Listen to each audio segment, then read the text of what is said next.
Muito bem, meus amigos, nós hoje estaremos estudando a terceira parte do assunto igreja prostituída. Hoje nós vamos estudar a parte do castigo que virá sobre a igreja que se apartou do Senhor, que se prostituiu, que não levou a sério o seu chamado, a sua eleição. Está lá em Ezequiel, capítulo 9, o castigo de Jerusalém. Diz assim: então me gritou aos ouvidos com grande voz, dizendo: fazei chegar os intendentes da cidade, cada um com a sua arma destruidora na mão. E eis que vinham 6 homens a caminho da porta do altar, que olha para o norte, cada um com a sua arma destruidora na mão. E entre eles um homem vestido de linho, com um tinteiro de escrivão à sua cinta. E entraram e se puseram junto à porta do altar de bronze. Então você vê que todo esse desenrolar, essa situação, ele acontece dentro da casa do Senhor. Nós vimos as outras duas partes: igreja prostituída 1, igreja prostituída 2, e agora o castigo. Pastor, será que haverá castigo para a igreja? Sim, haverá castigo. E esse texto aqui vai nos mostrar o sofrimento e a dor que vão sentir todos aqueles que se apartaram da simplicidade do Evangelho, se apartaram da verdade para servir a outros deuses dentro da casa do Senhor. Aí você vai perguntar: mas pastor, isso acontece hoje? Sim, acontece nos dias de hoje. Muitas igrejas estão desviadas do propósito, desviadas do Senhor, estão levando os seus membros, a sua membresia toda para o inferno. E eu quero falar uma coisa: você sabia que tem um lugar no inferno preparado só para crente? Sabia disso? Jesus fala sobre isso. Ele diz no seu texto, quando ele fala assim: tive fome e não me deste de comer, tive sede, não me deste de beber, estava nu, não me vestiste, estava preso, não foste me ver, doente, não foste me visitar. E os injustos perguntarão: Senhor, quando é que te vimos com fome, com sede, ou nu, preso, doente, não te fizemos essas coisas? Jesus diz: quando não me fizeste a um desses meus pequeninos, a mim não fizeste. Aí vem a parte do inferno que é preparada só para crente. Ele diz assim: sejam amarrados de pés e mãos e lançados nas trevas exteriores. Então, o local preparado do inferno para os crentes. Tanto crente, né? Eu costumo dizer, crente é bispo, é pastor, é todo tipo, pessoas que estão dentro da igreja, dentro da fé, mas que não vivem uma fé genuína, não vivem uma fé autêntica, certamente irão para esse lugar onde Jesus também conclui dizendo: lá haverá choro e ranger de dentes. Então, muito cuidado, você que está me vendo aí, para você não ir para o inferno, não é verdade? Porque hoje, quando você vê a internet, você vê quantas acusações se tem contra ministros, né?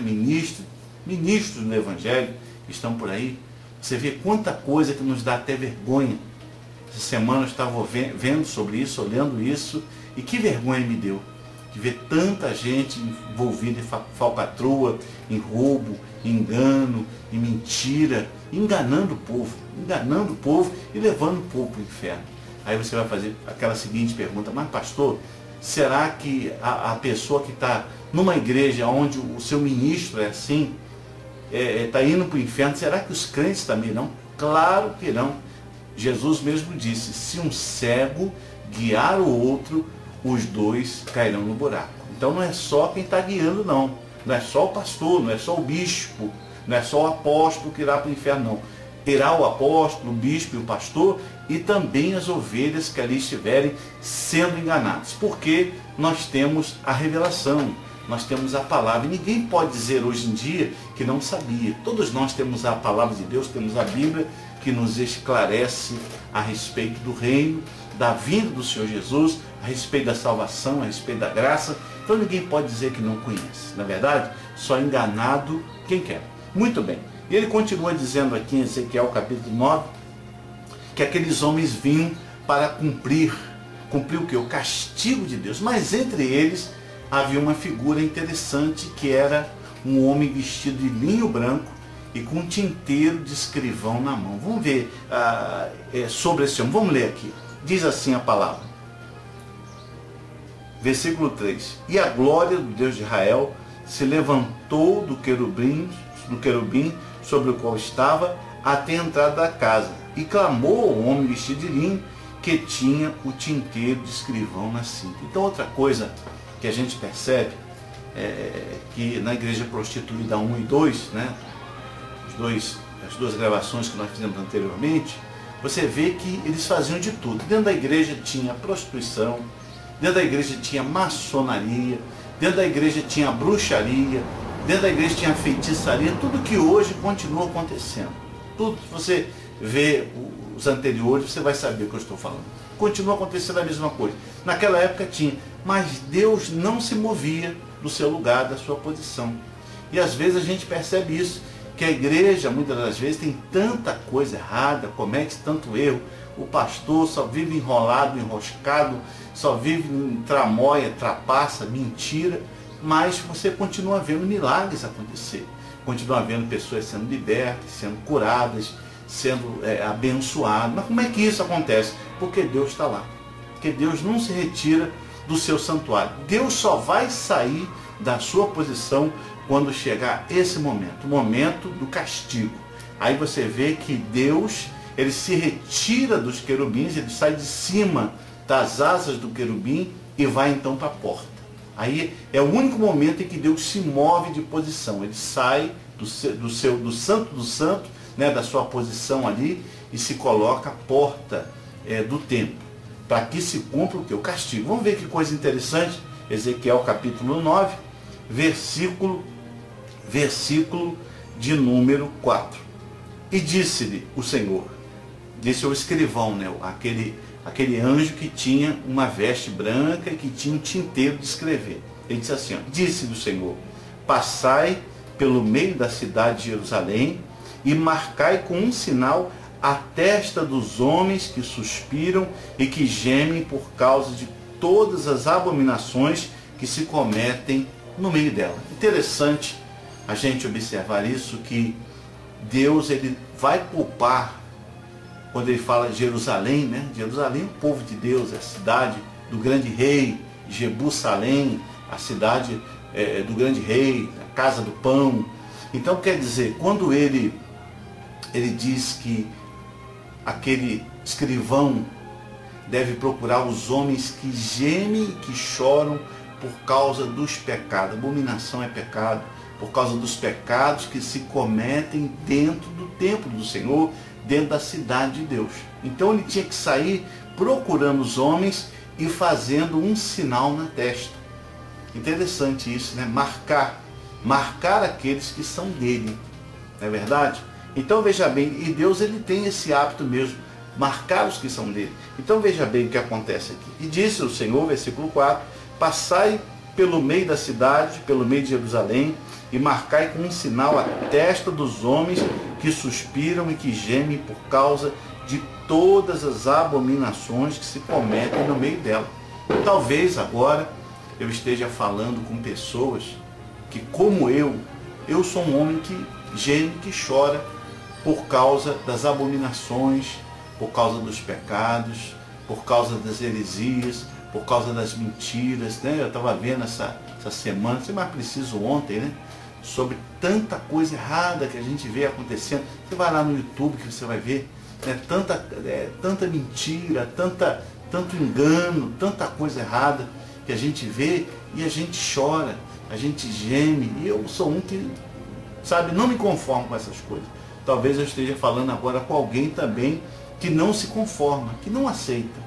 Sabe, que quando vê essas coisas acontecendo na casa do Senhor, fica chateado, aborrecido. Eu sou um deles. Quem sabe você também faz parte desse povo que Deus está levantando na terra, povo diferente, especial, zeloso de boas obras, como está lá em Tito 2,14. Vamos continuar aqui para dar tempo da gente ler. Diz aqui, e marcai todos os homens que suspiram, que gemem por causa dos pecados. Você é um homem que suspira e geme, então você está marcado por Deus, que se comete no meio dela. 5. E aos outros disse, ouvindo eu, disse o profeta, né? Passai pelo meio dela e feri após ele. Não poupai o vosso olho, nem vos compadeçais, quer dizer, nem tenha misericórdia. Matai velhos, jovens, virgens, meninos, mulheres, até exterminá-los. Mas a todo homem que tiver o sinal, não vos achegueis, e começai pelo meu santuário. Olha que coisa tremenda. Deus não manda começar o seu castigo. Às vezes a pessoa diz assim, Deus vai começar, pastor, a castigar lá na orla de Copacabana, onde tem muita prostituição, homossexualismo.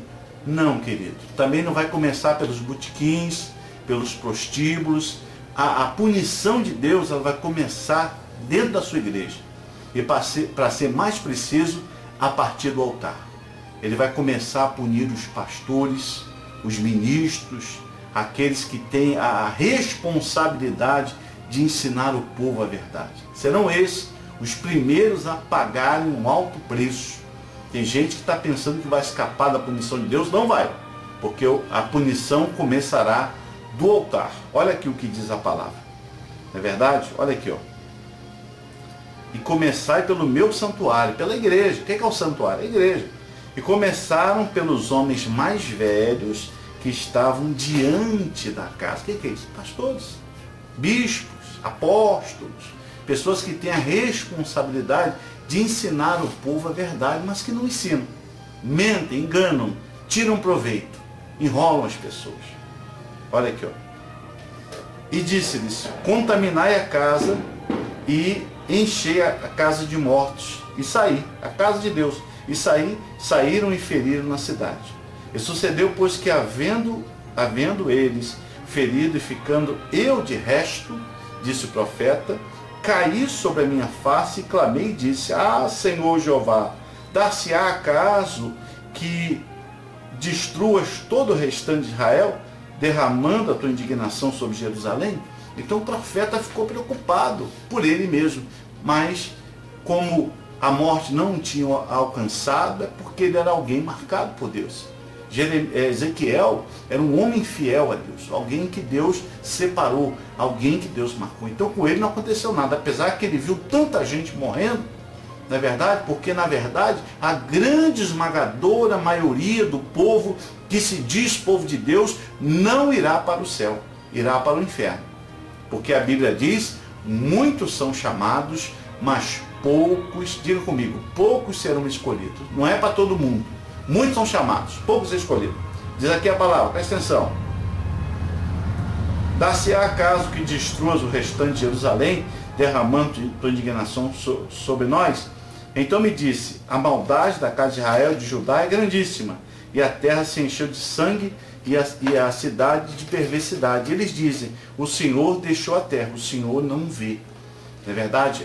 Isso é algo que está no coração deles. Eles acham que Deus não está vendo, que Deus não está nem aí, que nada vai acontecer. E a cidade tem se enchido de sangue. Por quê? Porque as pessoas buscam a igreja para serem libertas, para serem instruídas na palavra, e elas só encontram que engano, mentira, roubo. E ela diz, para que eu vou ficar num lugar desse? Então é melhor eu continuar levando a vida que eu sempre levei. E diz aqui, ó, pois quanto a mim, não poupará o meu olho, disse Deus, nem me compadecerei, sobre a cabeça deles farei cair do seu caminho.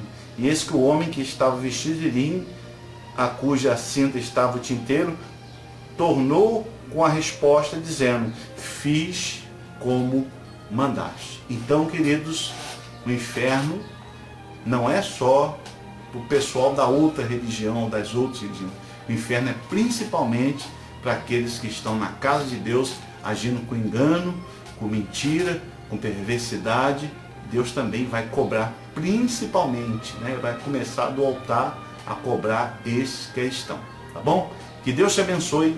Eu sou o pastor Carlos Fernandes, psicanalista e bacharel em teologia, e eu espero a sua visita na rua Seabra Filho, 172, na Igreja Batista Palavra Viva, toda terça, quinta e domingo, às 19 horas, aqui em Inhoaíba. Que Deus te abençoe, a paz do Senhor.